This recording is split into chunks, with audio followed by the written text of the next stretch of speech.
ऐसा लिखा है? बेशक। अब आप सुनिए, आपने खुद कहा सिर्फ मोमिन ही जन्नत में जाएगा। मोमिन जो अल्लाह को मानता है, आपने खुद ये परिभाषा मुझे बताई, मैंने नहीं कहा। ठीक है, यहां तक तो मैं सही हूं। तो मैंने आपसे पूछा क्या हिंदू को जन्नत नसीब हो सकती है? जी जी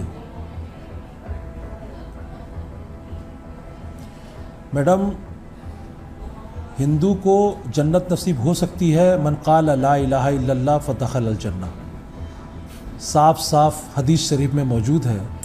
जिसने ला इलाहा इल्लल्लाह पढ़ा उसे जन्नत की बशारत दे दो। मतलब पहले उसे पहले ये पढ़ना पड़ेगा तभी जन्नत नसीब होगी। अगर वो सिख भी पढ़ता है क्यों नहीं जाएगा? अच्छा, यानी कि पहले मुझे पढ़ना होगा तभी जन्नत नसीब होगी? नहीं, माफ कीजिए, ओहो माफ कीजिए, मैं समझ नहीं पा रही हूँ। मैं जन्नत समझना में चाह जाने रही का हूँ। ये सूत्र है। अच्छा, जन्नत को जाने का एक ही सूत्र मैडम है। आप फिर बात को घुमा रही हैं। नहीं, मैं क्यों घुमाऊंगी सर, मैं तो समझना चाह रही हूँ कि भाई जन्नत कैसे नसीब होगी। मतलब जब तक ये नहीं पढ़ूंगी तब तक जन्नत नहीं नसीब होगी। भाई जन्नत खुदा की, जन्नत किसी के, मैडम जन्नत किसी के बाप की बपौती नहीं है, अल्लाह की मिल्कियत है वो।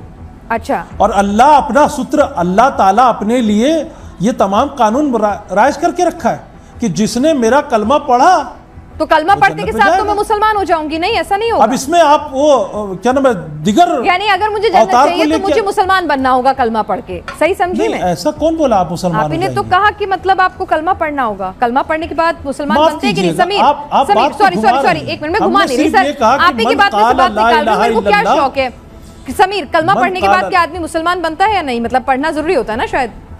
चलिए, कुछ बातें इन्होंने की है, मैं पहले उसको कोट करते हुए जवाब देना चाहूँगा। और जिस सब्र और जिस खामोशी के साथ मैंने हज़रत की बात को सुना है, मैं उम्मीद करता हूँ कि ये भी उसी तरीके से सुनेंगे, मुकम्मल बात करने देंगे तो एक अच्छी बातचीत हो जाएगी। इन्होंने बहुत सारी बातें की है, बहुत सारी बातें घुमाने की कोशिश की है, लेकिन दो बड़ी गलती हज़रत ने कर दी अपनी बातों के अंदर। गलती नंबर एक तो इन्होंने एक हदीस पढ़ी, मन क़ाल ला इलाहा इल्लल्लाहु मुखलिसन दखलल जन्नता। इन्होंने इस हदीस को अधूरा पढ़ा। इन्होंने पढ़ा मन क़ाल ला इलाहा इल्लल्लाहु दखलल जन्नता। मुखलिसन का लफ्ज़ इन्होंने जानबूझकर नहीं पढ़ा, क्योंकि इन्हें पता है कि वहाँ पे मुखलिसन का लफ्ज़ जो है वो इखलास के लिए आया है, यानी सिर्फ खालिस अल्लाह के लिए, सिर्फ एक अल्लाह के लिए। जिसने कलमा ला इलाहा इल्लल्लाह पढ़ा दिल से मुखलिसन इखलास के साथ कि सिर्फ अल्लाह ही के लिए पढ़ता हूँ, वो जन्नत में दाखिल होगा। नंबर एक।